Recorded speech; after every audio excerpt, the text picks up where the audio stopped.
At my wedding, my sister's 7-year-old son jumped into the cake with both feet.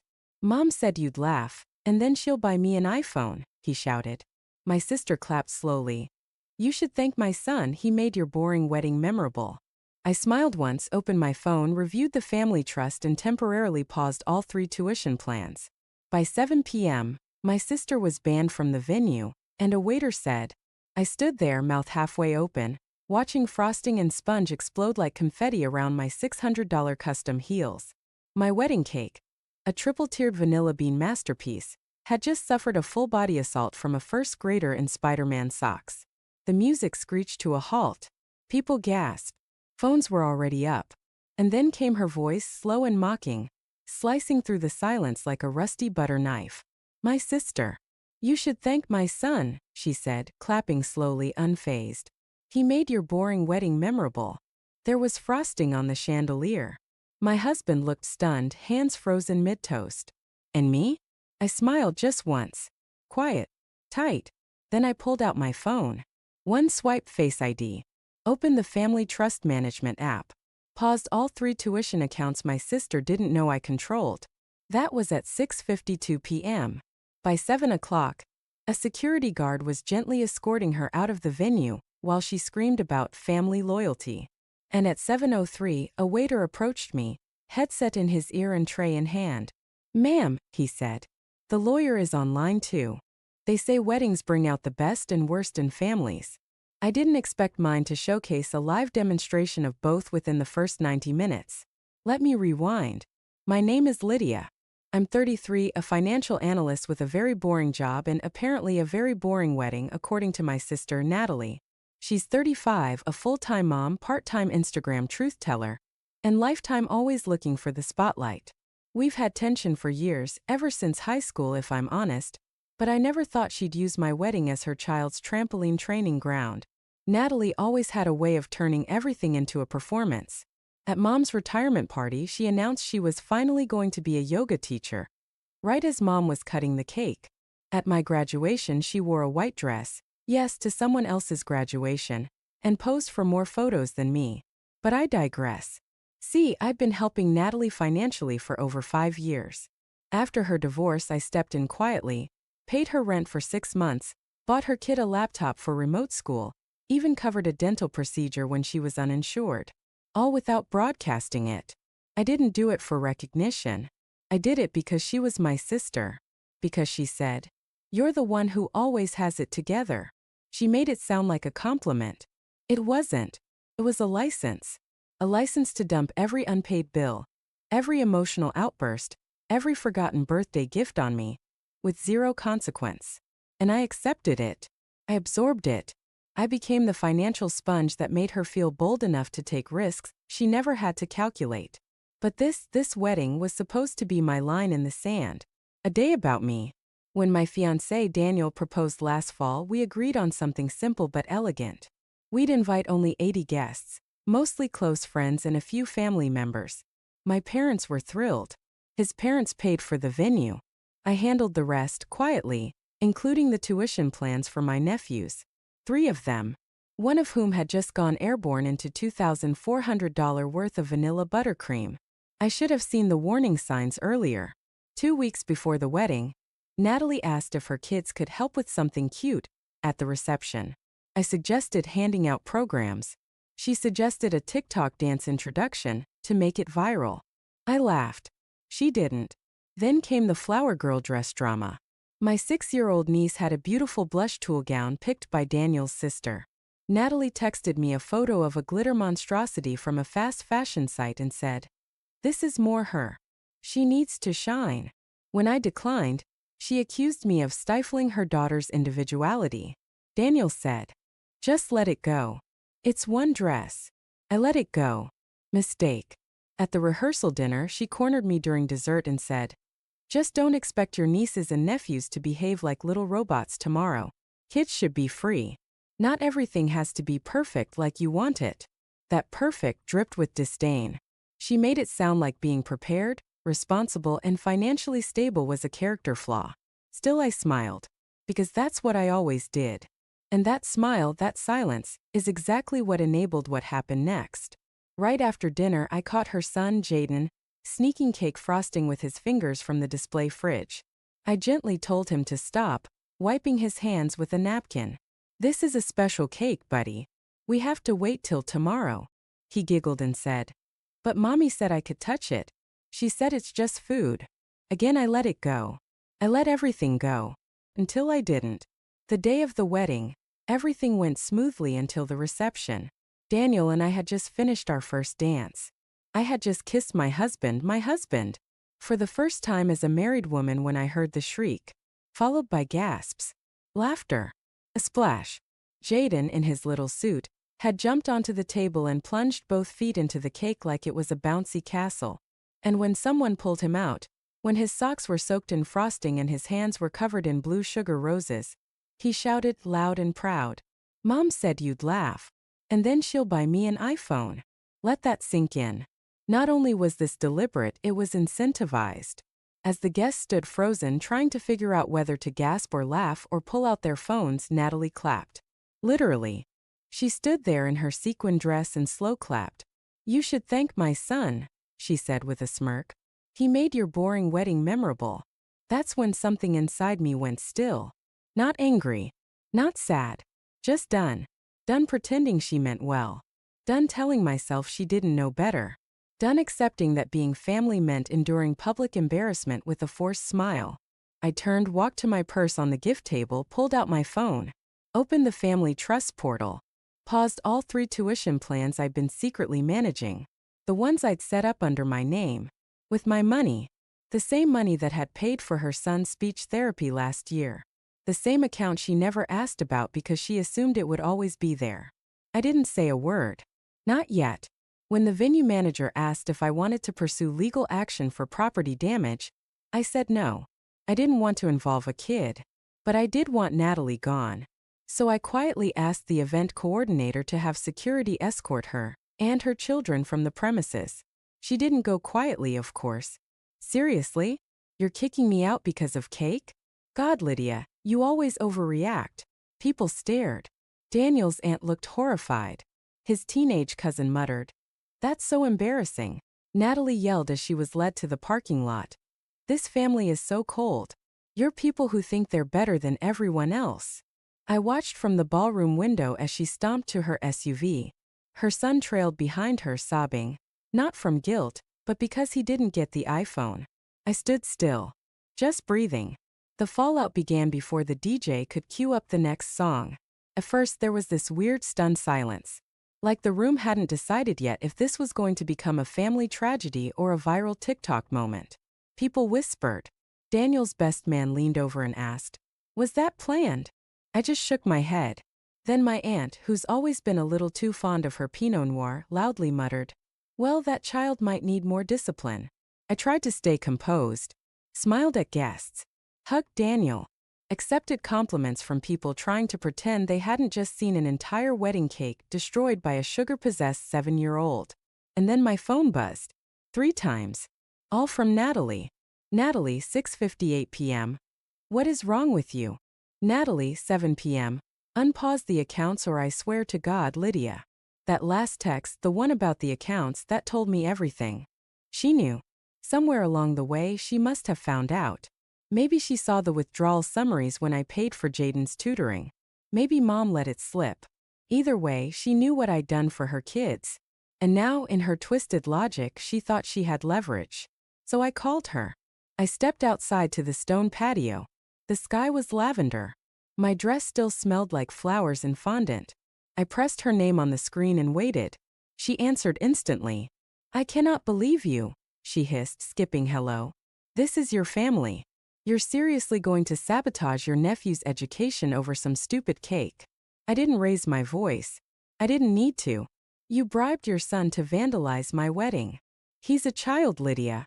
He doesn't understand boundaries like you do. He just wanted to have fun." "Right," I said calmly. "And you told him I'd laugh. Then promised him an iPhone. Was that fun too?" She went quiet. So I kept going. "You've been getting help from me for years." Quietly. No questions asked. "You needed rent? I paid it. You needed groceries? I sent gift cards. Your son needed speech therapy? I paid cash so insurance wouldn't reject it. And not once did you say thank you. Don't twist this like I'm some villain, she snapped. You're not the hero you think you are. You just like control. You like being the one who's always on top, with your clean little spreadsheets and your holier-than-thou attitude. I laughed. Not because it was funny, because it was textbook. Accuse the person helping you of arrogance the second they draw a boundary. You used your son as a prop, Natalie. And now you're mad because the usual support was suddenly unavailable. She started crying. Loud performative sobs. Do you know how hard it is being a single mom? You don't get it. You never had to struggle. No, I just chose not to create struggle where there didn't have to be any. Silence. Then she asked, quieter this time. Are you really going to take away the boys' college funds over this? I took a breath. I'm not taking anything away. I'm just putting it in a different name. One that doesn't reward you for using her role as a mother to avoid accountability. And then I hung up. By the time I got back inside, Mom was waiting. Her face said it all. Natalie had already called her. And she was in that awful mother mode where she tried to fix everything by smoothing it over with guilt and forced hugs. Sweetheart, she said softly, touching my arm. Maybe this isn't the time to make big decisions. I pulled my arm back. Actually, it's the perfect time. Mom blinked. Like she just realized something bigger than the cake was happening. She's your sister, she whispered. She's going through a lot. She's always going through a lot. I snapped, the calm cracking just a little. And I'm always supposed to cover it. Well, not anymore. But what about the kids? They'll be fine. I'll protect them. But I'm done shielding her from consequences. She looked at me like I just said something blasphemous. But I meant every word. At 8:15 p.m. the lawyer called. Not because I needed legal action, I just wanted everything documented. He confirmed that all 3 trusts had been frozen and would be reassigned by Monday to educational-only usage with third-party management. Natalie wouldn't be able to touch a cent. The kids would still have their futures. But she'd no longer be the funnel. And that wasn't all. I sent a polite but firm email to the school accounts linked to the trust, informing them of the change in guardianship control. I blind copied Natalie. 2 minutes later, another text. Natalie, 8:21 p.m. You're seriously trying to destroy my life. No reply. At 9 p.m., Daniel took my hand. Are you okay? He asked gently. I nodded.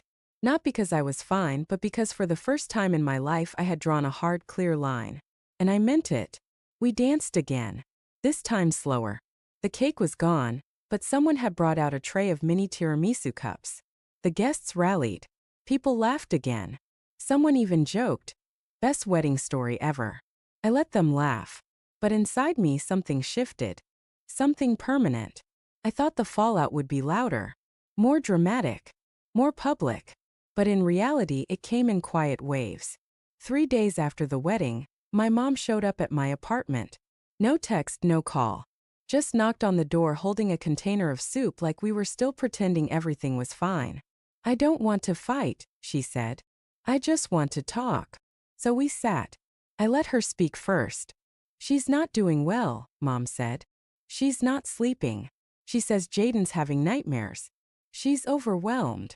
She's always overwhelmed, I said quietly. Mom sighed. You've always been the strong one. I didn't respond, because that line, you're the strong one, is a trap. It's what people say when they want to excuse everyone else's behavior, while holding you responsible for fixing it. She says she didn't think he'd actually jump. She thought he'd just make a mess. Something small. I tilted my head. She instructed her child to destroy something that wasn't his, then stood there and mocked me when it happened. She planned it. She escalated it. That's not a mistake. That's intention. Mom looked down. Her hands trembled. I just don't want the family to be broken. I finally spoke the words I've been carrying for years. Mom, the family is broken. It's just that nobody ever wanted to admit it. I told her everything, the tuition plans, the dental bills, the rent I paid, how much I'd carried, and how little I'd ever asked for. She cried. Real tears. I think it was the first time she realized just how much had been placed on me while Natalie coasted on chaos. And then she asked the question I wasn't ready for. Are you going to cut the kids off completely? I shook my head. No. I've already reassigned the accounts. They're still funded. But Natalie won't have access. She's done. Over the next few weeks, the silence from my sister was deafening. No apologies. No explanations.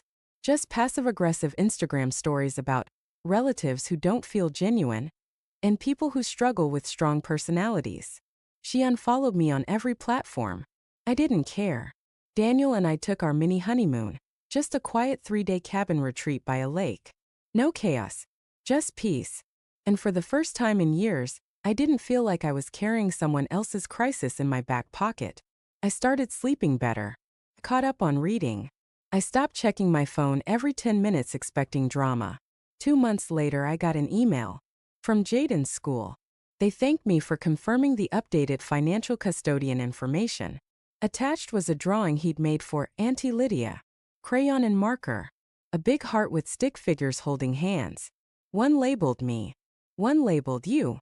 I stared at it for 10 minutes before I cried. Not because it hurt, but because it reminded me why I'd done all of it in the first place. Not for Natalie.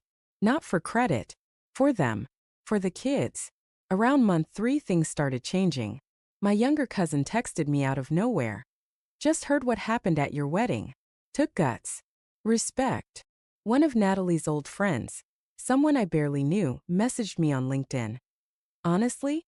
Good for you. And then surprisingly, my brother-in-law, her ex, reached out. He asked if we could meet for coffee. He told me he'd seen it coming for years. That Natalie always expected someone else to pick up the pieces. She thinks being a mom gives her a pass for everything, he said. But being a parent doesn't excuse being a bully. We talked for over an hour. He offered to take more custody time if the school ever had concerns. Said he'd support anything I did for the kids, even if it meant bypassing Natalie entirely. It felt like a small, quiet shift in the tides. The final confirmation came at Thanksgiving. We hosted it at Daniel's parents' house. And for the first time ever, I didn't have to explain someone's meltdown. I didn't have to cover a bill. I didn't have to mediate a screaming match or whisper apologies into a wine glass. Instead, I passed the potatoes.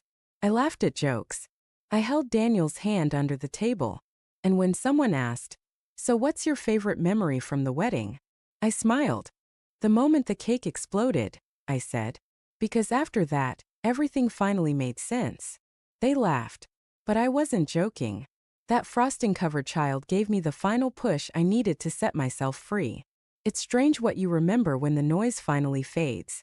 Not the smashed cake, not the screams, not even the lawyer call. What I remember most now is the silence afterward. Not the empty kind, the peaceful kind. For the first time in years, my life feels mine again. Not rented out in emotional installments to a sister who only called when she needed something. And maybe the biggest surprise? I don't feel guilty. I thought I would. For most of my adult life, guilt was baked into my bones, like I owed my family for being the capable one. The one who didn't cause problems. The one who always picked up the phone. But now I see clearly. They weren't asking me to help. They were expecting me to disappear inside everyone else's mess. That's over. I still think about Jaden and his brothers. I still send Christmas gifts. Quietly. No return address. I get little crayon notes every few months, passed through teachers or school counselors. I save every one. Not because I need credit, but because it reminds me there's still something good that came out of all this. They deserve better than to grow up learning manipulation is normal. That love means bending until you snap. And I can't give them a new mother. But I can give them a quiet safety net, wrapped in boundaries. That's enough. As for Natalie, we haven't spoken. She tried once. Sent me a 3-line email around Mother's Day. Hope you're happy. You turned my whole family against me. Congrats. I didn't reply. What is there to say to someone who thinks consequences are cruelty? Let her think what she wants. I've spent too long building peace to let her rent space in my head again. Daniel's been my anchor through it all. We laugh now, sometimes darkly, about the cake incident. He calls it our baptism by frosting. The stories become legend in our friend group. I used to flinch when people brought it up. Now, I lean in. Because that moment, wild, humiliating, messy, set me free. Funny how disaster sometimes does that. Last week I had lunch with my dad. He's not a big talker. Never has been. But he said something between bites of his sandwich that stuck with me. I was proud of you, for how you handled it. You didn't lose your temper. You didn't scream. You just acted. That was the whole compliment. That's how he is. But I held on to it like gold. I don't carry rage anymore. Not toward Natalie. Not toward my mom for enabling her. Not even toward my younger self, who thought silence was love. I just don't owe them anything. I don't owe access to my time, my wallet, or my forgiveness. Forgiveness is earned. So is trust. And I'm finally at peace with walking away from people who demand both and offer neither. Here's what I know now. You are allowed to say no, even to family. You are allowed to stop being the family fixer.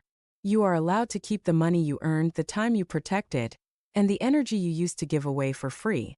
You are allowed to set the cake down gently, walk away from the party, and never look back. And if they say you're cold or dramatic or selfish, let them. Because sometimes being selfish is the most generous thing you can do, for yourself. The night before I submitted the trust reassignment paperwork, I went back and opened one of the documents I'd written months earlier, a spreadsheet that detailed every expense I'd paid on Natalie's behalf. I'd named the file, just Temporary Family Help.xlsx. I changed the name that night. Now it's called Final, and I haven't opened it since.